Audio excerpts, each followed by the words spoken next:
Hey everyone, welcome back. Ready for another deep dive. Today we're tackling Enneagram compatibility, specifically Type 1 and Type 2. Sounds intriguing. It is. Now, before you think, not another personality type thing, hear me out. This isn't just about labels. Right. It's about how two totally different approaches to life can actually work together, Yeah. something we all see every day, even if we don't realize it. Definitely. It's those everyday dynamics that really reveal a lot about compatibility. Exactly. So picture this. Type 1, the reformer, always striving for perfection, strong morals, Yeah. maybe points out when things aren't quite right. But hey, they bring structure and clarity, right? Absolutely. That drive for improvement is a key part of their nature. Then we've got Type 2, the helper, super empathetic, always putting others first. Right. They're the ones who bring warmth and emotional support to any situation. The heart of any group, for sure. Totally. But can these two seemingly opposite types actually make a great pair?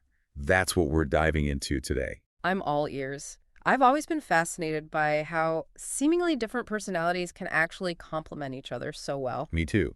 And one of the biggest strengths of this pairing, I think, is that they kind of balance each other out. Oh, absolutely.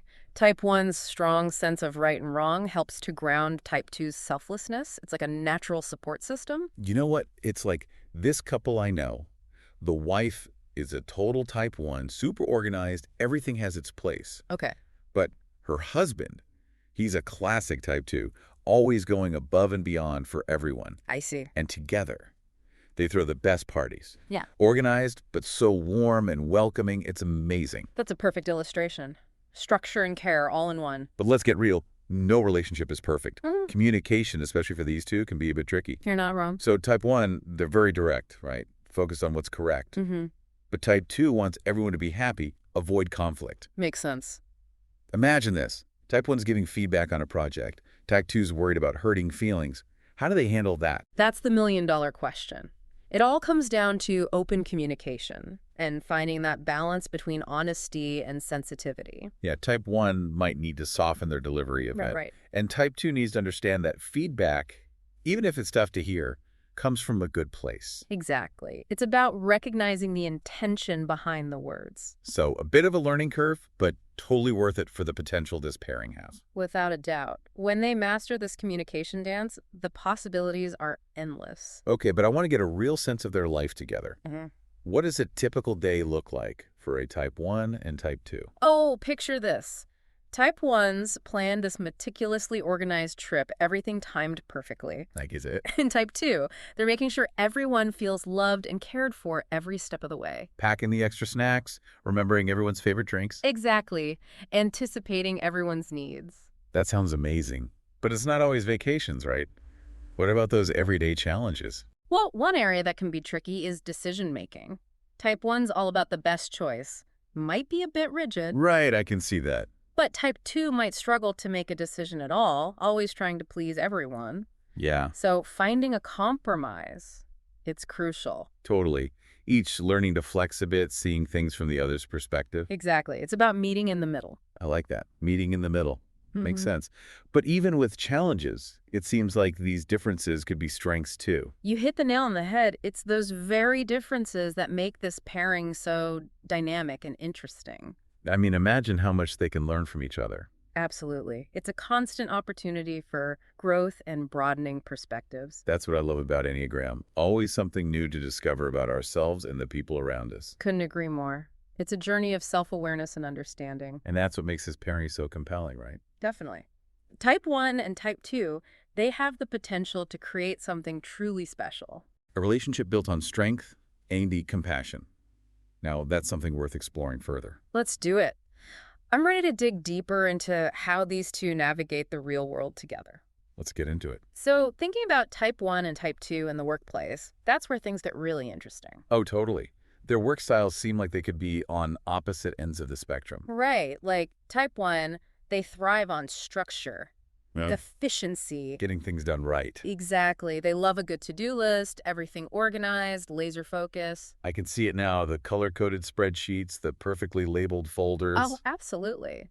Now, picture Type 2 in that same environment. Type 2, they're all about connection, right? Making a positive impact. See, exactly. So their Yeah. work style, it's about Right. relationships, collaboration. Creating a harmonious work environment. Right. So you've got type 1 with their systems and type 2 with their people skills. It's like, could their differences actually be a superpower? I think so. Imagine them working on a project together. Okay, let's see. Type 1's probably setting the deadlines, making sure everything's on track. Yep.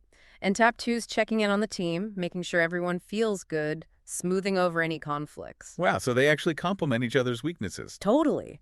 Type 1 keeps things moving. Type 2 keeps the team's spirit high. I love that. But let's be real, there's got to be some bumps in the road, right? Oh, for sure. Like, type 1's high standards, they could clash with type 2's more flexible approach. Right, like if type 1 feels like things aren't efficient enough. Exactly. And type 2 might feel hurt if type 1 seems too critical. So how do they avoid those conflicts? Communication, communication, communication. Yeah, I was going to say, talking it out seems key. It is. Type 1 learning to appreciate type 2's contributions, even if they're not always visible. In type 2, understanding that type 1's just trying to do their best, not be a jerk. Exactly. It's all about perspective. And you know what?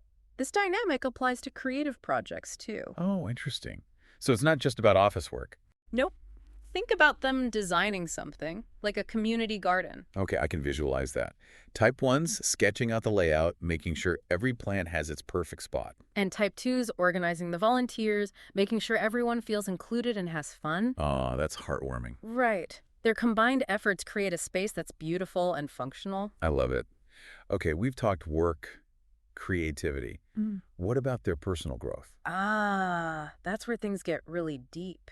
Because these two, they can actually help each other blossom. Oh, tell me more about that.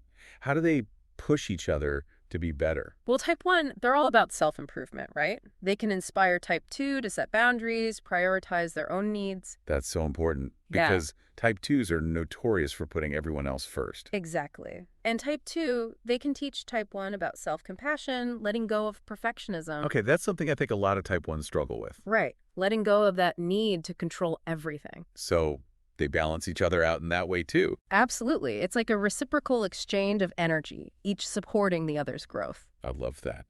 But personal growth can be tough, right? There are going to be setbacks. Oh, for sure. And one tricky thing is that type 1 might try to fix type 2's problems. Oh, yeah, I can see that happening. Like offering unsolicited advice. And type 2 might not speak up about their true feelings, just trying to please. So what's the key to avoiding those pitfalls? Again, communication. But even more than that, respect for each other's individuality. Right, like allowing each other to go through the process in their own way. Exactly. It's not about molding each other into something they're not. It's about creating a safe space to be vulnerable, to mess up, to grow. Exactly. And you know, all this talk about growth and support, it makes me think about how they handle those bigger life changes. Oh, yeah. Like what happens when life throws a curveball their way? Right. So imagine a big transition like moving to a new city. Okay, big change. Type 1's probably already researching neighborhoods, making lists. Oh, absolutely. The ultimate planner. But type 2, they're probably more focused on the emotional side of things. Exactly. Checking in with friends, making sure everyone's feeling okay about the move. Ah, that's so sweet. They really care about those connections. They do. But you know, their different approaches could lead to friction here too. Oh, for sure. Type 1 might think type 2's being too emotional. Type 2 might feel like their needs are being ignored. And that's where communication comes in, yet again. It's about understanding and respecting each other's coping mechanisms. So type 1 needs to validate type 2's feelings. Type 2 needs to respect type 1's need for planning. Exactly. It's about finding that balance, working together to make the transition smoother for everyone. It's like they each have a piece of the puzzle, and when they combine those pieces, it creates a more complete picture. That's a great way to put it. And ultimately, it's those differences that make their partnership so strong and resilient. This is blowing my mind. We've talked about work, creativity, personal growth, even handling change, and in every scenario, their differences are both a challenge and a strength. It's incredible, right? It really is. Okay, but before we move on, I got to ask about the elephant in the room. Their intellectual connection. Oh, that's a fun one. Because people don't always see them as the most intellectually compatible. Right. But I have a feeling there's more to it than meets the eye. Definitely. Remember, type 1s love knowledge, structure. They love to debate, to find the right answer. And type 2's, they bring that warmth, that human touch to intellectual pursuits. Exactly. They're all about understanding different perspectives, fostering dialogue. Okay, I'm starting to see it now. Imagine them discussing a book they both read. Oh, yeah. Or debating current events. Their conversations would be so interesting. Type 1 bringing the logic, Type 2 bringing the empathy. And together, they challenge each other, expand each other's worldview. It's not just about being smart, it's about that intellectual spark, that curiosity they share. Exactly. And that, my friend, is a recipe for a truly fulfilling connection. Wow, this has been such an eye-opening conversation. I feel like I'm seeing Type 1 and Type 2 in a whole new light. Me too. And it's a reminder that compatibility goes beyond those initial impressions. Absolutely. So much to think about. Okay, so we've covered a lot of ground, but I feel like there's one big piece of the puzzle we haven't fully explored yet. I know what you're thinking. Conflict. Exactly. How do a Type 1 and a Type 2, with their very different approaches, actually handle disagreements? Right, because it's going to happen in any relationship, right? Exactly. But Type 1's all about correctness. Type 2 wants to keep the peace. It seems like a recipe for disaster. It can be tricky, for sure. But remember, conflict doesn't have to be a bad thing. True. It's how you handle it, right? Exactly.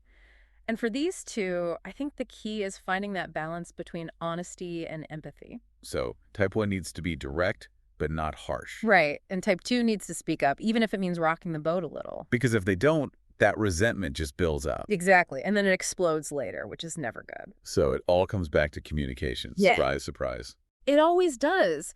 But it's not just about talking. It's about understanding each other's communication styles. Type 1 learning to soften their delivery. Type 2 learning to assert their needs. Exactly. It's a dance, but when they get it right, it's beautiful. It's like turning those disagreements into opportunities to grow closer. Exactly. Because ultimately, conflict can bring you closer if you handle it right. Okay, so conflict resolution, check. Yeah. But let's talk about the flip side, the romantic chemistry between these two. Ah, yes. Because they can definitely set sparks flying. But how? On the surface, they seem so different. Right. But that's often what creates the initial attraction, that sense of opposites attract. I see, so the very things that make them different also draw them to each other. Exactly. Like Type 1 is drawn to Type 2's warmth, their generosity. It's inspiring to them. And Type 2 loves Type 1's passion, their integrity. They find it grounding. Right. It's like each one sees in the other the qualities they admire but struggle with themselves. That's fascinating. But can that initial spark turn into lasting love? Absolutely. But it takes work, like any relationship. What kind of work? Well, they need to appreciate those differences, not try to change each other. Right, because trying to change your partner never ends well. Exactly. And they need to understand each other's love languages. Oh, that's a good point. So Type 1 showing love through actions, responsibility. And Type 2 through emotional support, acts of service. It's like learning to speak each other's language. Exactly. And when they do, their love can be incredibly deep and fulfilling. This has been so eye-opening. I feel like I have a whole new understanding of Type 1 and Type 2 compatibility. Me too. It's been a fascinating journey. It really has. And I think what I've learned is that compatibility isn't about finding someone who's just like you. Right. It's about finding someone who compliments you, challenges you, makes you a better person.